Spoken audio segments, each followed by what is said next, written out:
Apparently was not being recorded. Now it is. I will quickly go through everything I just said. I'm a text. You can change text preferences.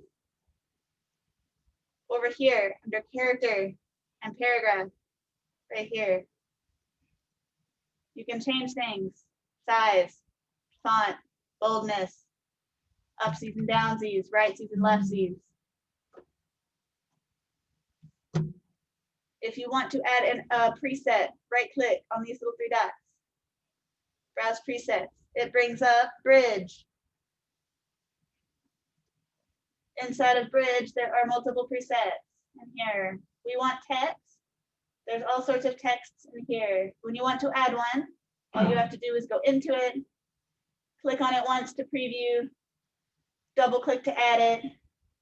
Your After Effects will start blowing up. And then you will have your animator.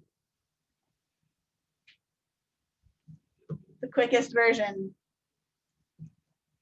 Should you want to add a preset or keep one, you can come up here to animation, browse presets to also bring up Bridge.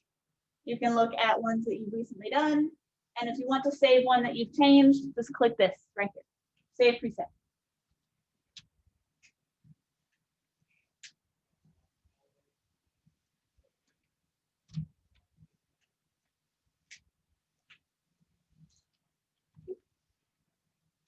Okay.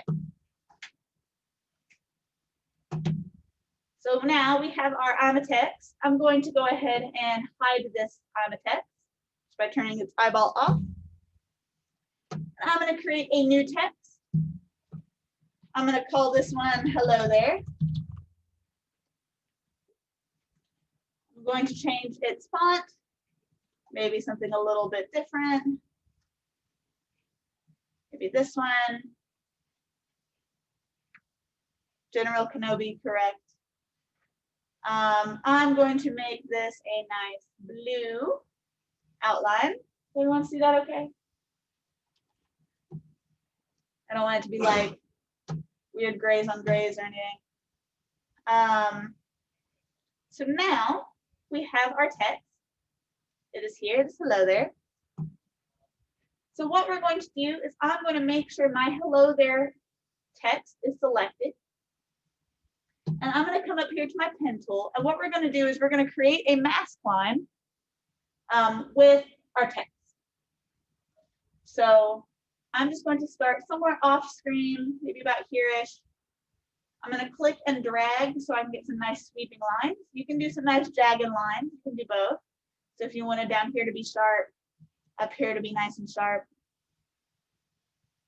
you can do that. I'm just going to get this nice kind of like mountainy shape that goes all the way across my screen. And what this will do is instead of going all the way around like we would a normal mask, we're just going to leave this as a line. Because what we're going to do is we're going to have our hello there text follow this line to come into and out of the screen. Now, should at any point you need to move a point, if it's highlighted like this, you can move all of them combined. But if you only need one, all you have to do is hit escape so that all of them, while still being selected, aren't like bounding boxed around. And then all you have to do is hold down Shift and click it once. And then you can click on this and move it as needed. So if I wanted to bring this more in line, I could do so. If I wanted to bring it down here, I could do so. And that is with Shift. And then once it is selected like this, you don't have to keep holding Shift down. You can just kind of move it. Shift is just to get it so that you can move it. So now I have my hello there text. I'm going to open this up and you'll see that I have masks right here. I'm just going to open up my masks all the way.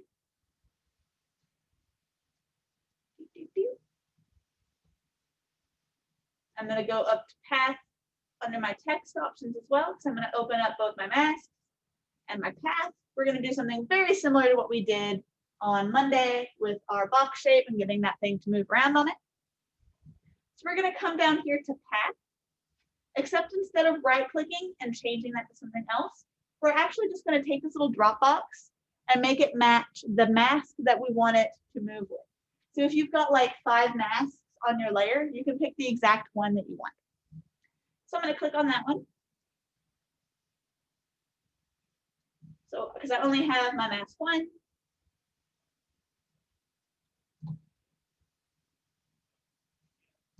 So now we have this first margin and this last margin.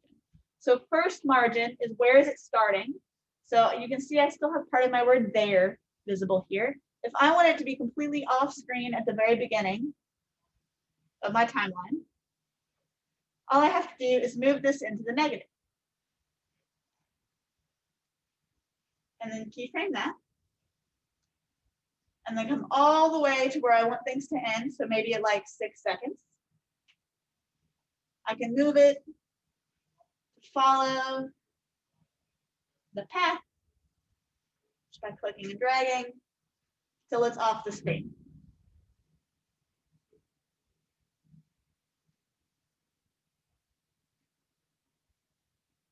Do I need to repeat that?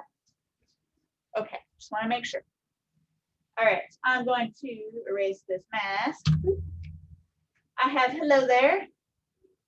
What we're going to do is take our pen tool and we are going to create a nice mask that goes all the way around our image here. Now we can also do something really funky, like so.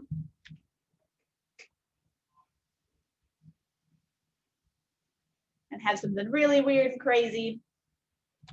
And if, when we want our words here to follow that path, all we have to do is make sure under path options and path here, we choose that mask, so mask 1.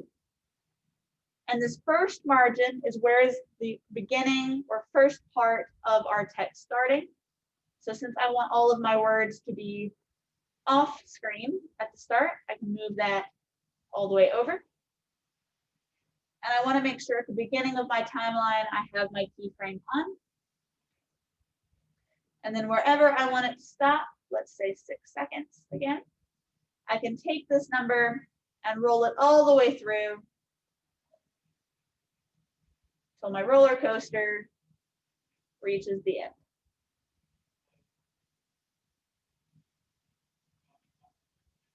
Like so. And it will automatically keyframe things because my stopwatch here is blue and my keyframes are turned on. So if I go back to the very beginning now and hit play, whee!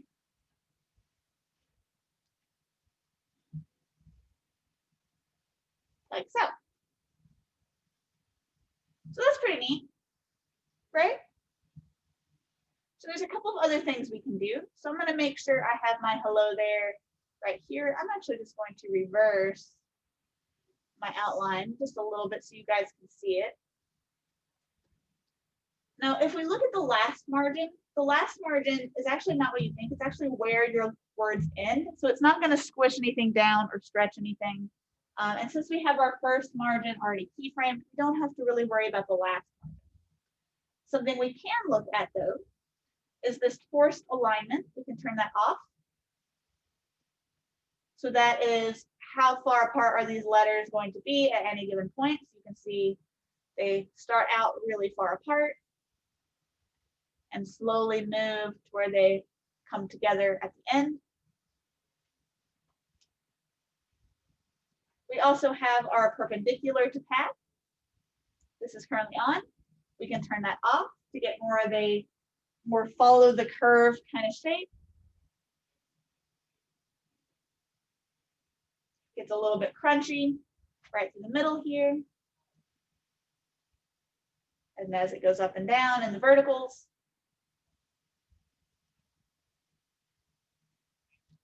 And then we also have reverse the path.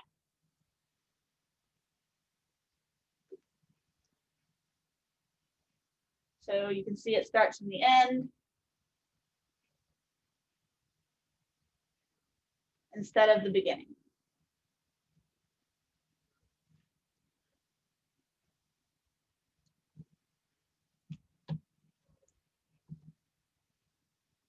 Anyone have a question so far before we move to the next little spot?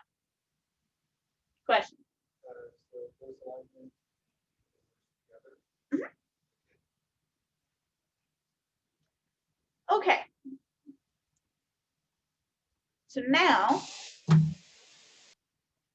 when we looked at the stuff yesterday, we had this little button over here that had the plus sign, but it didn't say animation, it said content. We're going to do something similar. So I'm going to click on this little play button next to this word animate right here. Right here. And I'm going to click on the one called tracking. Now there's all sorts of other things in here. Some of them you should recognize, things like scale, position, anchor point, fill colors, all that sort of thing.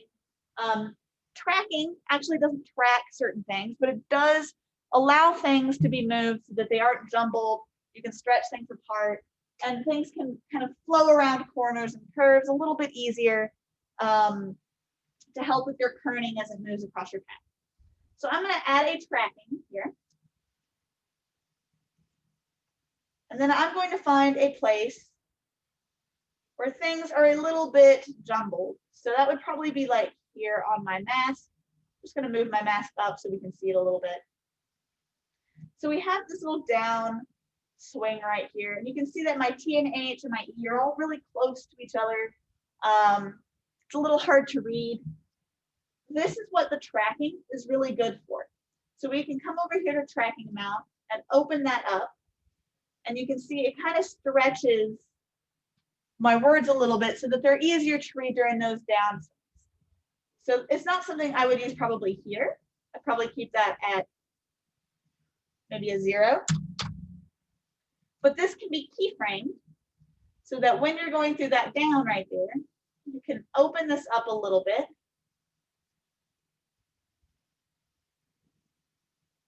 And then take it back to 0 as needed to get a different, more readable or stretched and exaggerated motion.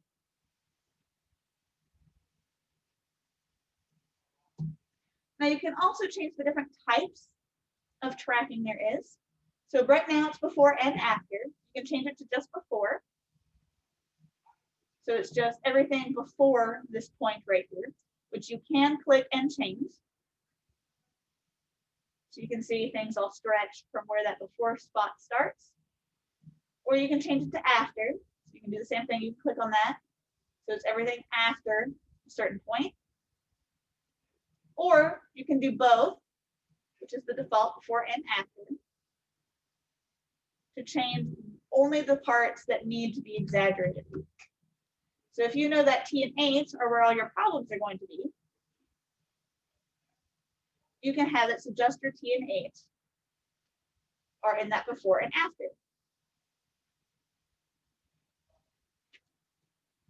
So that's pretty neat, right? Pretty cool. Anyone have any questions about this spot? Okay. Everybody online good? Thumbs ups? Yay, everything's working. Couple of thumbs ups, couple of thumbs ups. Is anybody totally lost on anything?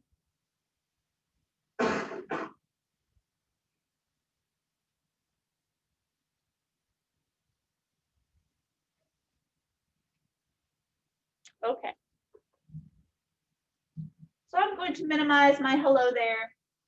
I'm going to hide that one as well. And I'm going to create a new text. I'm going to call this one surprise. I'm going to give this a different font, maybe something really bold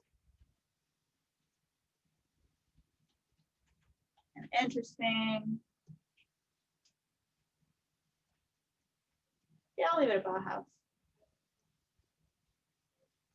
I'm going to up its scale a bit.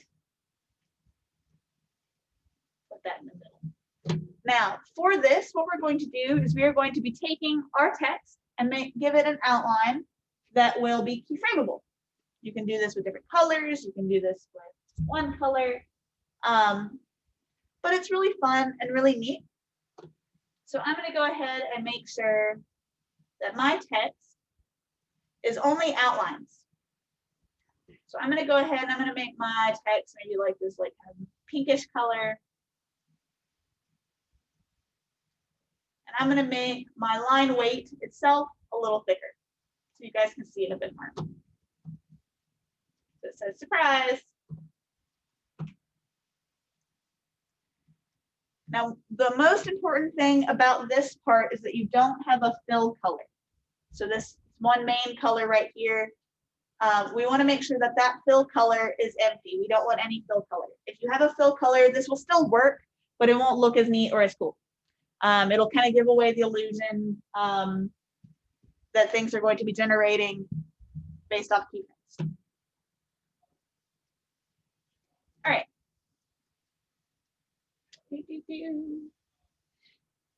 So I'm going to right click on my words. And let's see if this button is still here. And we're going to go to create. Shapes from text.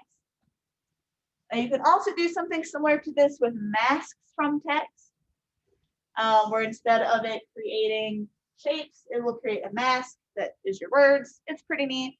And I can, so you just right click on your words. So I'm right clicking on my words down here in my composition, surprise, create shape from text.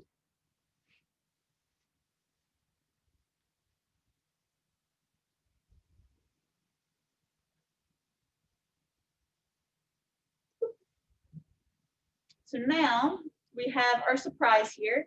It automatically gets hidden.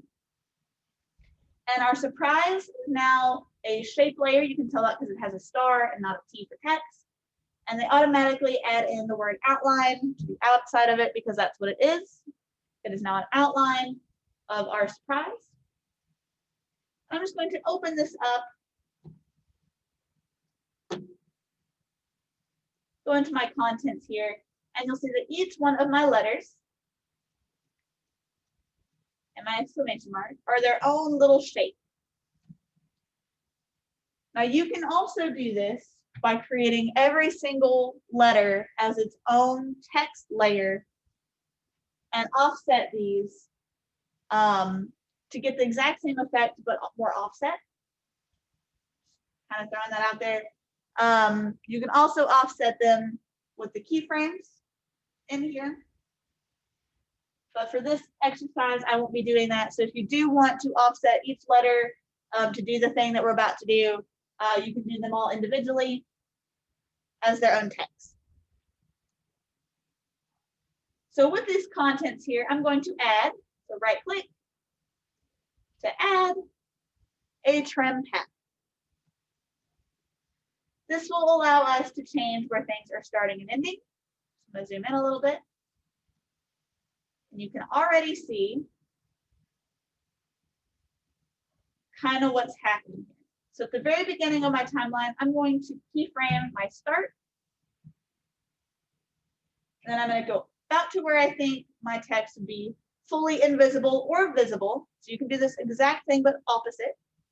I'm going to say maybe 5 seconds it's going to take. And I'm going to take this all the way to 100. So as of right now, when I hit play, my letters slowly dissolve to nothing. Now you can do the exact opposite. You can say, I want them to start out with nothing. So at 100%, go to where I think that it would end and take it to 0. So they will slowly appear. Pretty neat. Ooh, I have done messed up. Okay. Now let's say you want to offset things a little bit. You can offset it for where it will start and end. But it always offsets everything all at once. Now you can trim multiple shapes simultaneously or individually. So if I hit play, it will start with one, slowly build others, etc. You can also change the offset on it as well. Get that offset back to 0. It'll start from here, work its way this way, or vice versa. Now, if you do want all of these to kind of pop in at different times, you will have to do, like I said, and make each individual letter its own shape. It's not too hard. It doesn't actually take as long as you would think it does.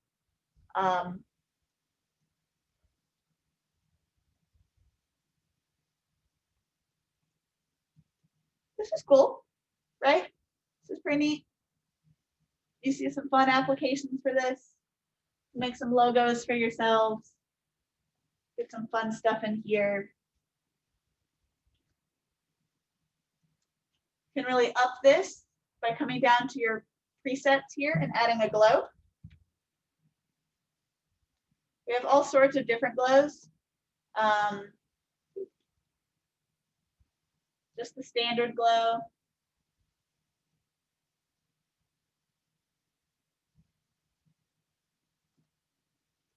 Now it looks a bit more like neon. It's kind of fun.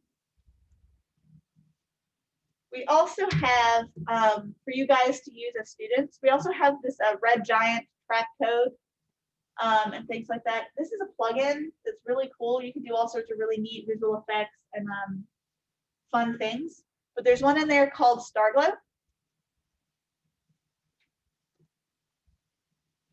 It's just fun to play with. It'll slow stuff down a little bit till it caches, which is that green line. So once the green lines connect, we'll have something neat and cool.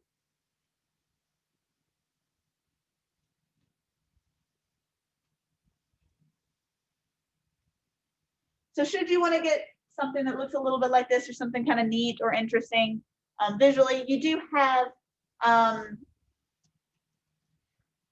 this track code and this red giant plugin to play with. And there's a whole bunch of different red giants. And they all do something a little bit different. Now, I will say it is a kind of expensive plugin. So those of you at home may not have access to it. There is a student version. I think it's $3 a month or something like that. So if you are interested in having that at home, let me know. I'll send you a link on how to do that. But if you do come in here, you can use that red giant for free on any of these machines.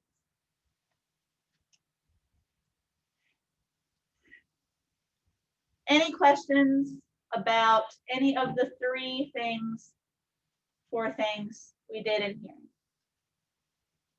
We have our I am a text.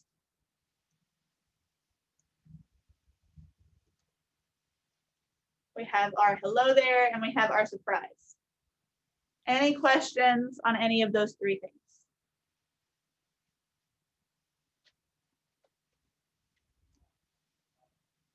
Is everyone tired? Okay,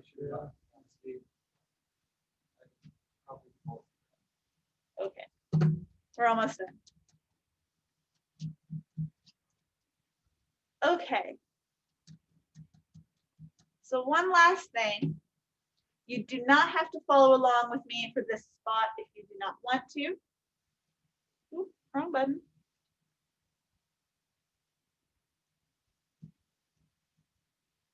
So last class, we had to cut short early because something wasn't working, because they got rid of something.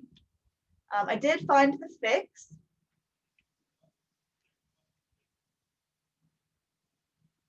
So I don't know, when you guys are in the visualization principles class, not this one, the other one, do you guys go over After Effects, not After Effects, Illustrator at all?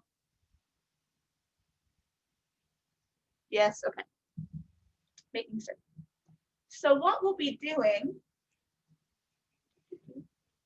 is, if you're interested in playing in Illustrator, I'm just going to do a new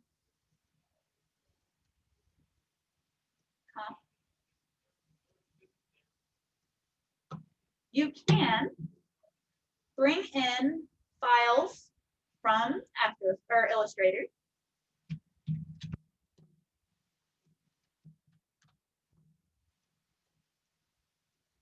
into After Effects. So I've created this Illustrator file. I call it shapes. Looks a bit like this. I got this little kind of star that I have here. It's kind of neat. I'm going to pull these into here. So I have these little circles. I have this kind of star-like shape. And what we can actually do inside of After Effects is we can take shapes that you built inside of Illustrator and build them in 3D space. So we've kind of looked at that a little bit when you guys did the still image where we could put things physically in 3D space. This is kind of the same thing, except instead of just seeing it in 3D, we can actually give it the illusion of it actually being a 3D object. Kind of.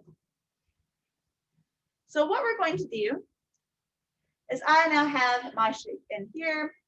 And what I'm going to do is make sure of a couple of things. So inside of Illustrator, they're vector images. Sometimes that doesn't come in quite as crisp into After Effects as what we'd like. So anytime things don't come in quite as crisp or maybe they're a little fuzzy, you can change this little outline here and add in this little quality. And you can see my quality changes based on which one of these curves is here. So you can see I get these more pixelated, jagged lines, something a bit more fuzzy, and something a bit clearer and kind of in the middle. So if something ever does come in a little bit kind of wonky, check that quality and sampling line. Something might just be a little off. Now you can also turn on our little sun here to ensure crispness. If you hover over that, it also says it will make sure it rasterizes vector layers. These are vector layers. So we want to make sure we are turning that little sun on. And what we want to do is see if it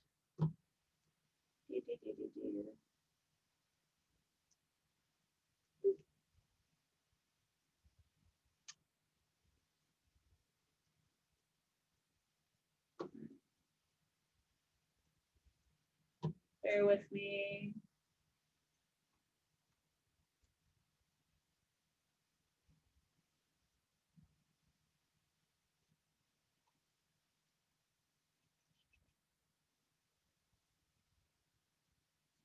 Is anyone seeing a little button up here that says like renderer on their screen?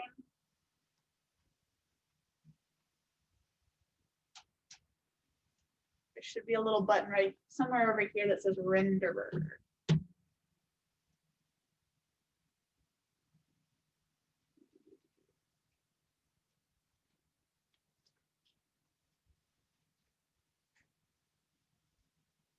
It should be right here. I'm so confused. Why would you do this to me, After Effects?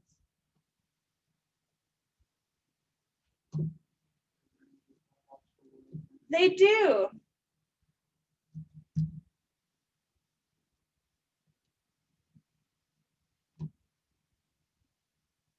Oh, I bet I know. Okay.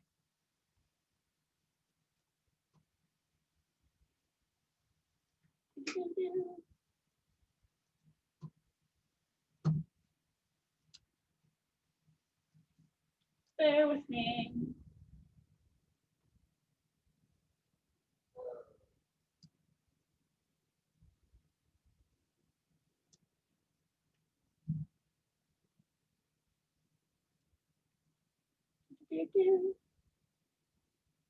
Aha. I put them into 3D space, and then they did the thing.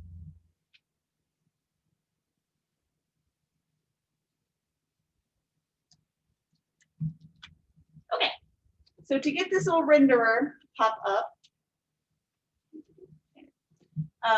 what we'll have to do is turn our shapes here into 3D. You see, renderer pops up. There we go. Now it'll do the thing. So I'm also going to make sure again that I have my crispness here on. My quality is where it needs to be. And I now have this renderer up here. Now, if your computer does not have the setting to do this, this is not like a required thing. This is just something that's available to you guys to use. So if we come up here to render and click this classic, we can change the type of renderer that we're seeing. It used to be called ray trace. So it used to be like classic and ray trace. Now we have classic and Cinema 4D. So you can actually bring in like Cinema 4D files into After Effects and like do cool things with it. It's really neat. So I'm just going to go into Cinema 4D. So if you are looking at the notes that I have for you guys on D2L and it says like change to ray trace, no, it's the same thing, it's just a different name. So I'm going to make sure it's Cinema 4D. I'm going to hit OK. And you will see that my shapes are kind of, well, one disappeared. I'm not going to worry about it. But I have this stars layer. What I need to do is when I open this up, you'll see that I now have this geometry option and material option and transform. So I can go into 3D space, make sure things are a little bit catty-cornered a little bit. You're okay, Brooke.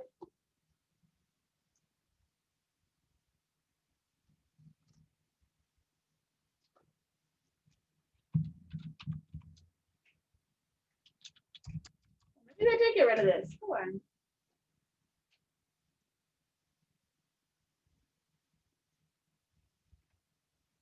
Well, we can add some curvature in here, which as you see, it kind of adds a concurveness to it. You can up your segments. So it'll be a little bit more or less curved. But there should also be something called extrusion and bevel. So if you do see those, you can play with those as well.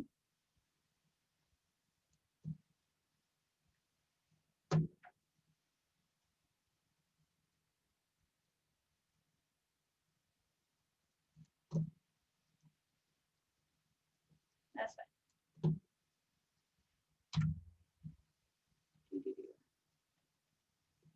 Where is all the stuff? So you can see there's bevel here. But where is all the keys? Well, I'm sorry, guys. It should work. Ooh.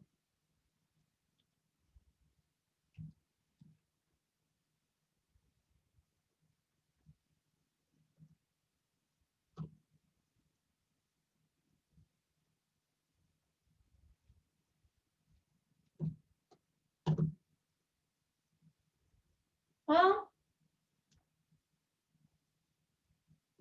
that's no fun. Anyway, there should be a way that you can make things look like they're in 3D, that they've got like outer edges that kind of synthesize for you. I will put in a video on D2L on how that works separately so that you guys can see it. So if you are interested in taking a Illustrator file and making it look 3D in After Effects, that's something that you can do. Okay. Questions? I know that was kind of confusing since it didn't do the thing it's supposed to do. But was there any questions about anything that we did get to see here in class?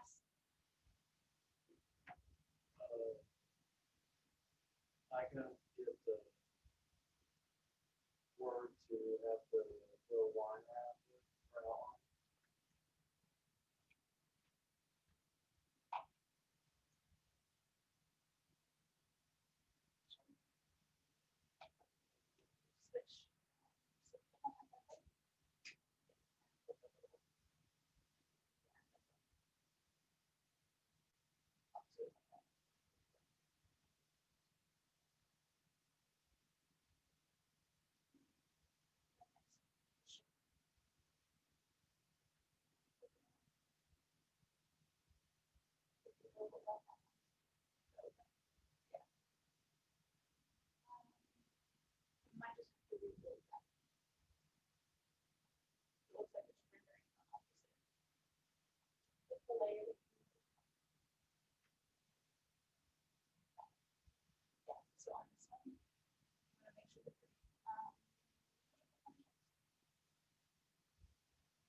Any other questions about any of the tech stuff that we did? Okay. And I have not said the assignment yet. So your homework that'll be due next class is I want you to create a text moving in one of the ways that we did today, mixed with a shape moving in one of the ways that we did last class. So you could have a ball bouncing across the screen with the text doing something cool and preset-y. You could have a shape moving on a curve with your text kind of circling around it. Any of the kind of mix and mash for that. So it could be your name, it could be a solid word. This one you can meme if you so want. It is an exercise, it's pass-fail, and it is due on Monday. Not Friday, but Monday. So if you do have a question about what's due or how you would do a certain thing, send me an email. I'll be on Zoom on Friday.